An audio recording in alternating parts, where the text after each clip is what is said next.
সর্বোচ্চ দুর্নীতি হয়েছে ইন্টারিম গভর্নমেন্টের সময়ে, সেই দুর্নীতির করে আমি বলছি না। পত্রিকাটা এখন আমার কাছে নেই, সবাই নিশ্চয়ই দেখেছেন।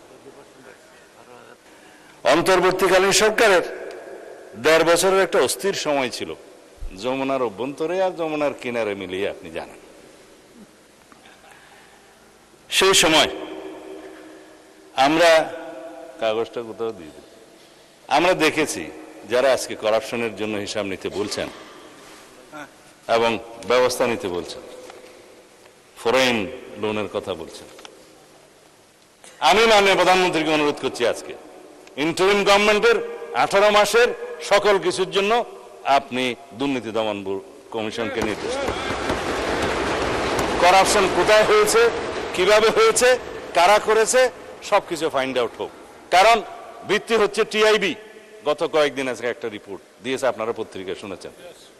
সর্বোচ্চ দুর্নীতি হয়েছে ইন্টারিম গভর্নমেন্টের সময়ে, সেই দুর্নীতির করে আমি বলছি না। পত্রিকাটা এখন আমার কাছে নেই, সবাই নিশ্চয়ই দেখেছেন। তো তারা তো এক্সামশন পেতে পারে না। এখন এটা তাহলে আর পড়ি না।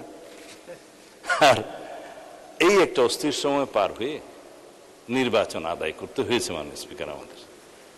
এখন আমার বন্ধু মানে এমপি নাহিদ সাহেব বললেন আমি নাকি এখানে একটা সরল স্বীকারোক্তি করেছি যে অনেক কিছু আপোষ করে আমরা জুলাই সনদে সই করেছি। হ্যাঁ, আমরা নির্বাচনের স্বার্থে, জাতীয় স্বার্থকে রক্ষা করে জুলাই সনদে সবাই মিলে আমরা সমঝোতায় এসেছি এবং আমরা স্বাক্ষর করেছি। হয়তো আমরা ওই সমস্ত পয়েন্টে একমত নাও হতে পারতাম, কিন্তু জাতির স্বার্থে আমরা সেটা আপোষ করেছি। এটা কেন মিস ইন্টারপ্রিট করা হচ্ছে? যাদের প্ল্যান ছিল নির্বাচন হবে না, 5 বছরের জন্য থেকে যান, সেটাও তো আমাদের নজরে রাখতে হয়েছে। আমাদের নেতা দীর্ঘ নির্বাসিত জীবন থেকে ফিরে এসে যখন বললেন আই হ্যাভ এ প্ল্যান, আমরা সেই প্ল্যান নিয়েই এই ইরান যুক্তরাষ্ট্র ইসরায়েলের যুদ্ধের মধ্যেই শান্তি চুক্তি কেবল হলো, এখন এমইও হয়েছে, এখনো সই হয় নাই চুক্তি, আবারও হতে পারে। যাই হোক, সেই অবস্থায় আমরা এখানে দাঁড়িয়ে 9,37,000 কোটি টাকার বাজেট এখানে উপস্থাপন করেছে মাননীয় স্পিকার,